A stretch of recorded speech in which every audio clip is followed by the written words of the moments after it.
Hola, esta es otra entrega de Life Coaching, entrenando el ser holístico. Vamos a compartir pantalla.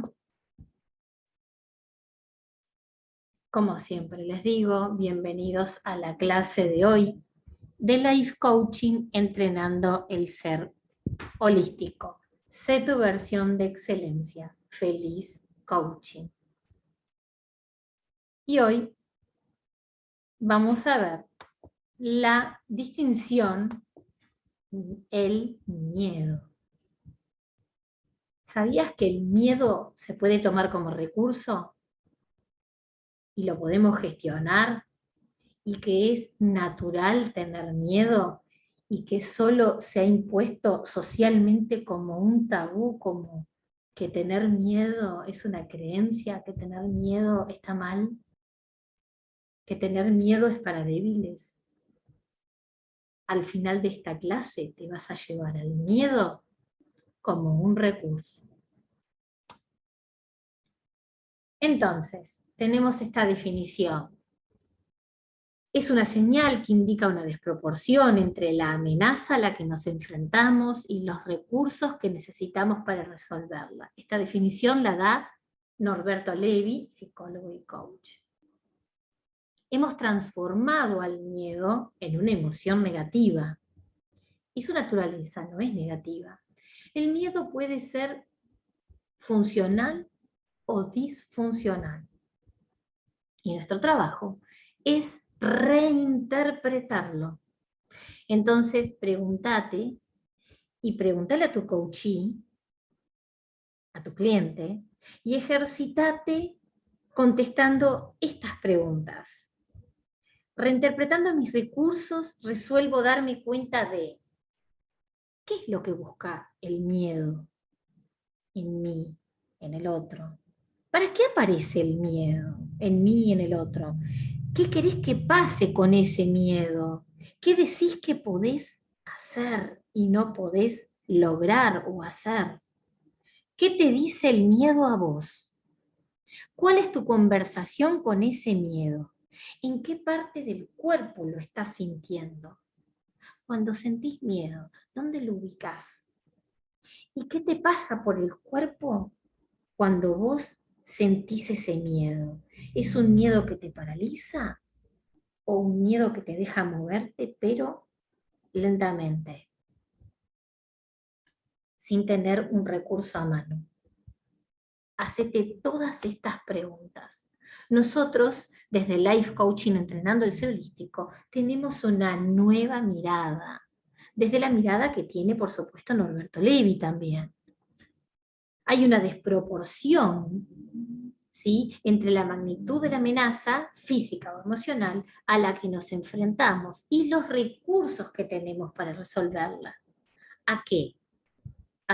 Miedo a ser golpeados, miedo a no tener el dinero suficiente para sustentarnos, miedo a ser humillados o excluidos de los afectos de las familias que nos rodean o de los círculos de amistad que nos rodean.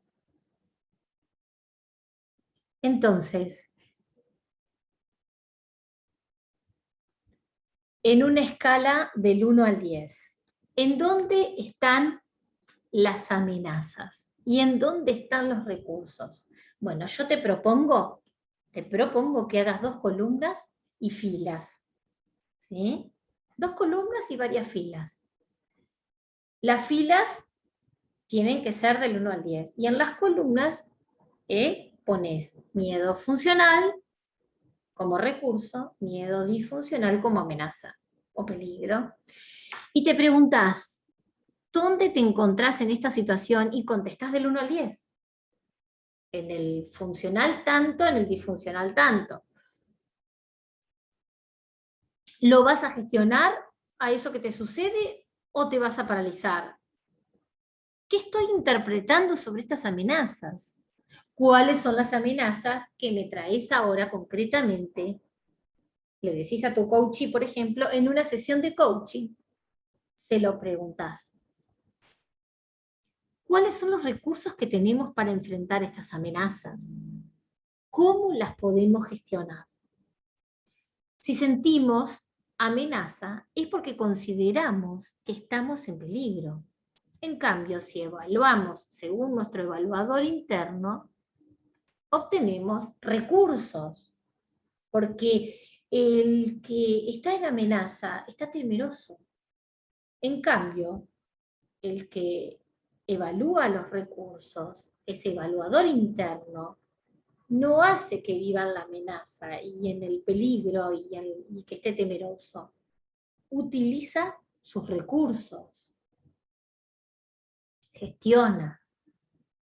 Entonces, es una señal de que existe un conflicto, ¿sí? Y el miedo deja de ser un problema en sí mismo, ¿sí? Porque en vez de problema, a ver, deja de ser un conflicto en sí mismo, ¿sí? Cuando yo lo veo como recurso, deja de ser un conflicto, deja de ser un problema. ¿Por qué no me gusta decir tanto la palabra problema? Porque el problema lo trata la psicología y el problema me lleva al trauma, al pasado. Y el coaching no revisa traumas, no revisa el pasado, revisa del estado actual al estado deseado. Entonces prefiero decir conflicto, obstáculo, ¿sí? Entonces deja de ser un obstáculo el miedo, al verlo como un recurso. Reconocerlo al miedo nos da la posibilidad de resolverlo. Y al reconocerlo y tener la posibilidad de resolverlo, lo puedo distinguir, porque el distinguir siempre me da la posibilidad de resolver ese conflicto que me ocasiona el miedo. No podemos elegir o decidir, sino podemos distinguir, ¿sí? Es importante para discernir qué acción tomar, distinguir en qué tipo de miedo estoy, en el disfuncional, en ese que me paraliza, en la amenaza, en el peligro, en la temerosidad, o en ese miedo funcional al que yo tomo como un recurso, ¿sí? Porque me alerta de algo, porque no dejo de ser prudente, sigo siendo prudente, ¿sí? Entonces, ese miedo es como un semáforo, ¿sí? Que nos está avisando algo. ¿Viste cuando el semáforo te pone rojo? ¿Eh? Y te está avisando y te está alertando que no cruces la calle porque tu vida está en peligro. Entonces es un miedo funcional a vos, porque es un recurso que vos tenés de alerta ante un peligro inminente, el peligro de que te atropelle un auto, ¿sí? O una moto, o quien sea que cruce. Entonces, la luz roja, por ejemplo, semáforos y auto, no es el problema, el conflicto. Es el aliado que nos advierte de un posible conflicto, de un posible accidente. Fíjate vos las luces rojas que yo te coloqué en las distintas filminas. Falta de aceite, temperatura elevada, no tengo puesto el cinturón de seguridad. Me faltó la de la batería, pero bueno, y la del tanque vacío. No las encontré, pero bueno, son las que encontré, las que te coloqué ahí. Fíjate vos, la luz roja en el auto. Es el aliado que nos advierte de un posible problema. La luz roja del semáforo es el aliado que nos advierte del posible conflicto. Aprovechemos su información entonces. Hay quienes imprudentes, desde mis juicios, dirían, y no me voy a dejar amedrentar por esa luz roja, voy a seguir mi camino. Sí, yo sigo, el auto siempre hace esto. Seguiré mi camino. Ah, el semáforo siempre me marca rojo, pero mira, no viene nadie, yo cruzo igual. Y seguiré mi camino a pesar de la luz roja en mi tablero. Seguiré mi camino y cruzaré la calle a pesar de la luz roja en el semáforo. Si no lo aprovechamos, entonces preguntémonos, ¿para qué nos sirve?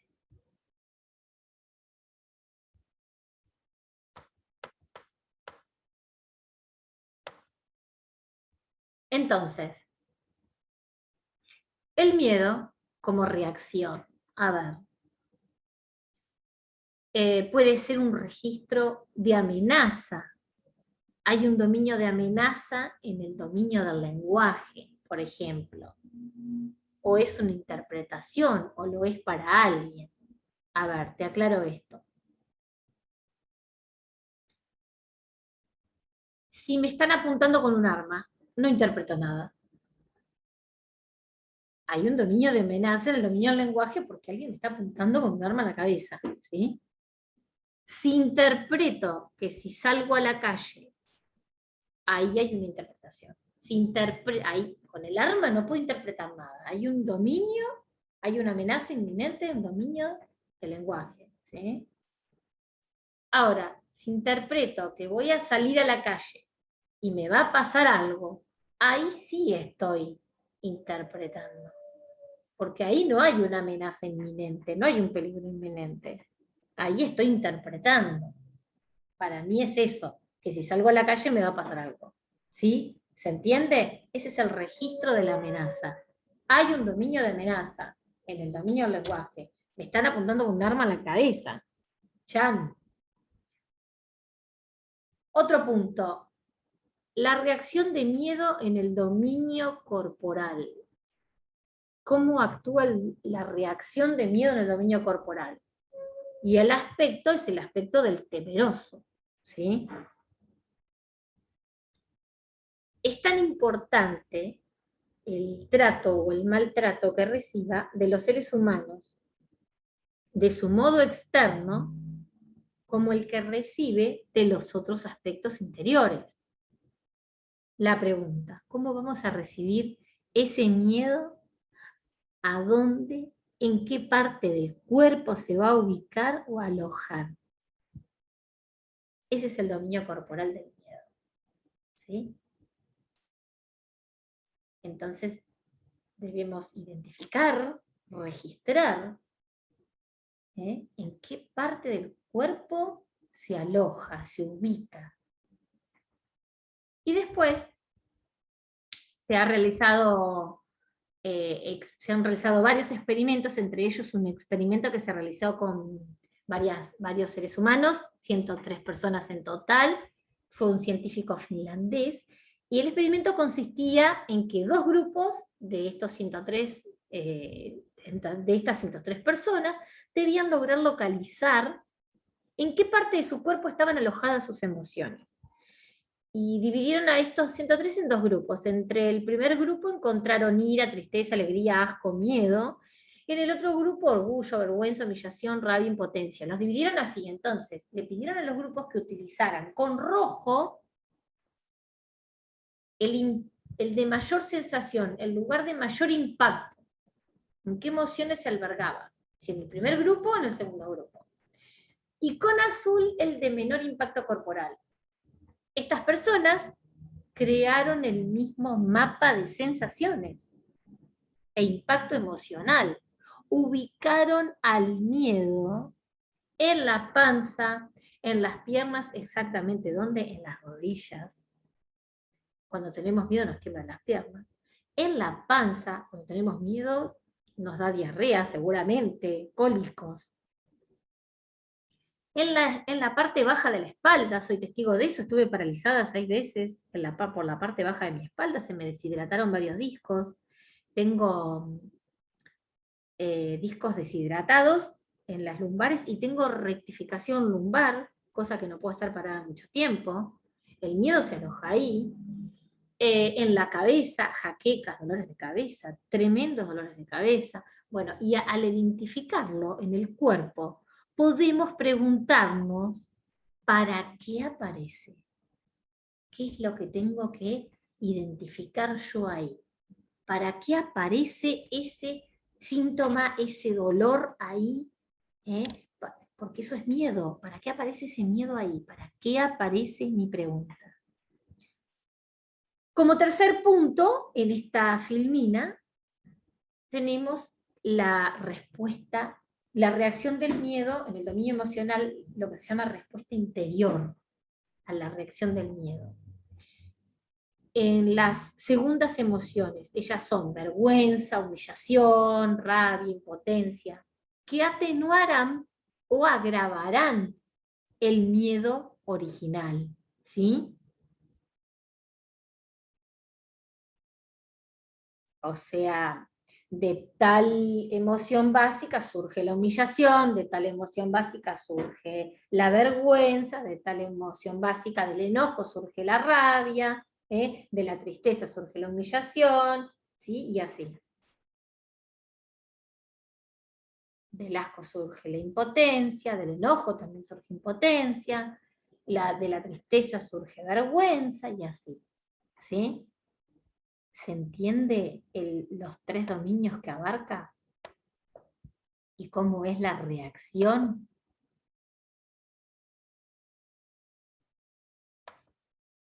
Bueno, y acá vamos a hablar de un tema fundamental.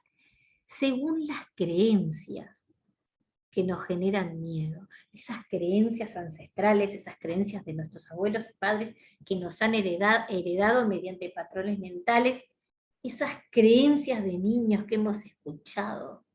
El miedo es una emoción indigna. Yo he escuchado que el miedo es para débiles. No podés tener miedo. ¿Sí? O acá en Argentina es muy común que te digan un epíteto, una mala palabra, que te digan típico, sos una cagona, un cagón. Típico. El miedo descalifica y puede generar desprecio. Ah, no podés sentir miedo porque sos menos, porque sos esto, porque sos lo otro, sos lo que dije recién, que no lo voy a repetir, porque te van a rechazar, no, ay, no puedo sentir miedo, a ver qué van a, no, me van a rechazar, me van a dejar de lado, no van a creer que yo soy fuerte, que yo puedo con todo, perdón. Tenemos que tratar por todos los medios de no sentir miedo. Ah, no, no, yo no voy a sentir miedo, el miedo no es para débiles, no es para mí, yo soy pura fuerza, tengo confianza y fe en mí, yo no voy a sentir miedo porque el miedo no me sirve. Perdón, todos podemos sentir miedo y es natural sentir miedo. No es negativo sentir miedo, lo vuelvo a repetir. Siempre y cuando aprendamos a gestionarlo y lo utilicemos como un miedo funcional a nosotros, como un recurso, una alerta ante un peligro. Algunos miedos son injustificados. Si escucho al miedo no haría nada. Ahí aparece un círculo vicioso de situaciones nefastas de buscar ser oídos. Hay exageración y credibilidad. ¿Sí? Según las creencias que te acabo de enumerar, ¿está mal sentir miedo? Alguien dijo, y bueno, tengo que ser fuerte, tengo que ser valiente. Los hombres no sienten miedo. ¿Quién dijo eso? Que las mujeres somos más débiles que los hombres, porque sentimos miedo. ¿Cuáles son esas creencias? ¿De dónde salen? ¿De dónde surgen? Hoy tenemos la posibilidad de gestionar esta emoción. Nuestros ancestros no conocían esta herramienta. Nosotros sí, tenemos la posibilidad de gestionar esta emoción mediante la inteligencia emocional, mediante el coaching, mediante esta herramienta maravillosa. ¿Quién dice que es una emoción que no debes sentir? Te pregunto. ¿Quién dice que sos muy grande, chico, joven o viejo para sentir miedo? O para no sentirlo. Es normal sentir miedo. Es natural sentir miedo. El tema es que, ¿para qué aparece? ¿De qué te quiere proteger? ¿Qué fundamentos tiene en ese juicio, en esa interpretación? ¿Quién dijo que está mal, por ejemplo, vivir sola como vivo yo? Ah, ¿vos no tenés miedo de vivir sola? No, a veces sí, pero generalmente no, pero a veces sí, entonces tomo mis recaudos. Al vivir sola me coloco una alarma, chau, gestiono mi miedo como más. tomándolo como un recurso. ¿Sí? Mis recursos son las oraciones. Y tomando mis recaudos, colocando alarma. Si escucho un ruido, llamo al 101, que es para emergencias. O sea, tomo en mis manos, con mis recursos, los que tengo a mano, y gestiono mi miedo de alguna manera.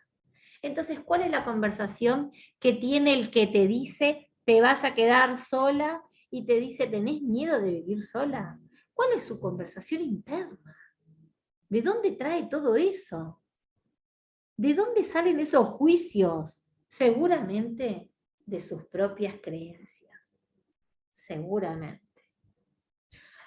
Hasta que lo inconsciente, dijo Carl Jung, hasta que lo inconsciente no se haga consciente, lo llamaré destino. ¿Cuál es tu interpretación de esa emoción? ¿Y cuál es tu interpretación de los recursos que tenés? Pregúntate. ¿Quién te dice que está mal sentir miedo? Pregúntate. Y pregúntate desde dónde dice lo que dice y para qué dice lo que dice. Seguramente tenés muchos más recursos vos y te dejás convencer que no es así. Entonces pregúntate de vuelta, ¿me abren o me cierran posibilidades de sostener estas creencias sobre el miedo? Creer en las creencias de otros. ¿Me abre o me cierra posibilidades? Esto. ¿Querés, te pregunto, querés seguir alimentando estas creencias? Porque también está este lado, el imprudente. Yo no tengo miedo a nada. Y me siento en una cornisa, como ahí, en el borde del precipicio.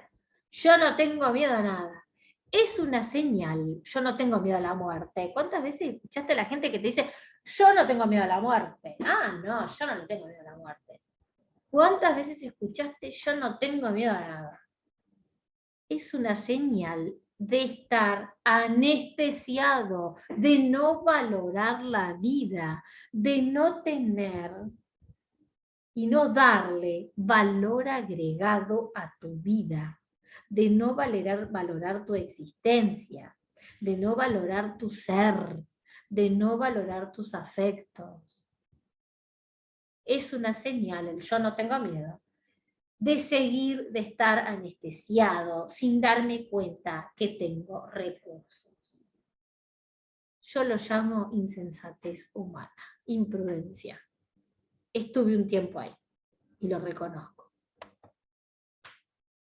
Entonces, acá tenemos a los dos aspectos y a los dos tipos de miedos. Miedo disfuncional por un lado, miedo funcional por el otro.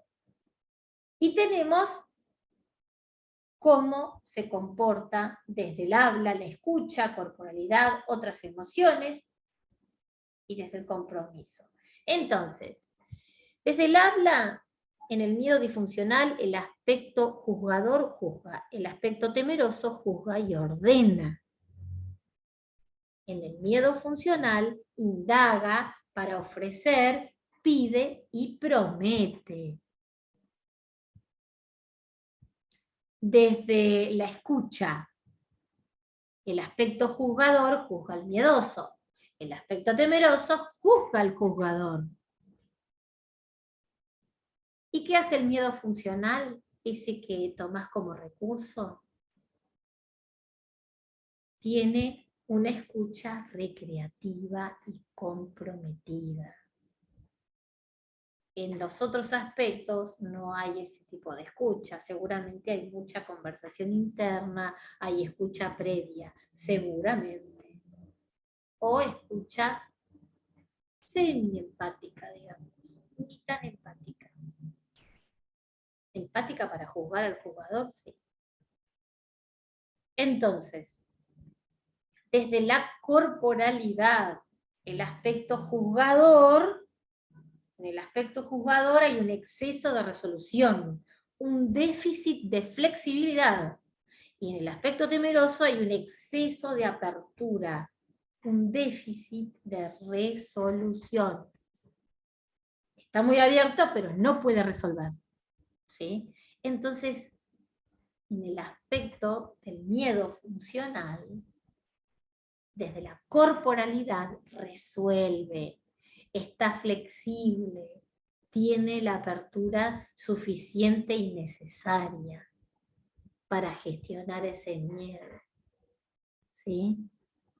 Desde otras emociones, el aspecto juzgador siente ira, enojo, vergüenza, y el aspecto temeroso siente por ende angustia, tristeza, ansiedad. Desde el miedo funcional, todo diferente, fíjate cómo cambia. Hay compasión, hay aceptación, por ende hay paz, y entra en el estado de ánimo de serena ambición y entusiasmo. Desde el compromiso, ¿te acuerdas de aquel compromiso que te expliqué en una de las clases, que tenemos compromiso con cosas rutinarias en la vida, de describir lo que pasa, de describir situaciones, de describir cosas, personas, situaciones que vivimos a diario? Y tenemos el otro compromiso, el de hacer que las cosas pasen en nuestras vidas. Entonces, ese compromiso no describe, ese compromiso genera una realidad nueva en nuestras vidas. Entonces, el aspecto juzgador del compromiso muestra enojo, ¿sí? Y el aspecto temeroso reacciona, o huye o desaparece, evade. En cambio, el que toma al miedo como un recurso y lo transforma en un miedo funcional para sí, en funcionalidad así, ¿qué hace? Hace que las cosas pasen. Ya no hay un compromiso que describe, sino un compromiso de hacer que las cosas pasen. Un compromiso que genera y crea una realidad que lo lleva a la acción para crear y generar una realidad nueva en su vida. Entonces, te pregunto, ¿qué te está llevando hoy de esta clase? ¿El miedo que es disfuncional a vos, que te paraliza, que lo sentís como una amenaza en tu lenguaje, en tu cuerpo, en tu vida, en todos los dominios, en el emocional también? ¿O te llevas ese miedo como recurso, ese miedo funcional a vos, con compromiso de hacer que las cosas pasen, de valorar tu vida, tus afectos y valorar todo lo que estás haciendo? ¿Con cuál te quedás? ¿A cuál de los dos querés alimentar?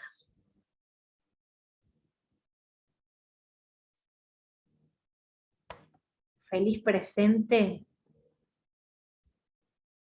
y feliz coaching.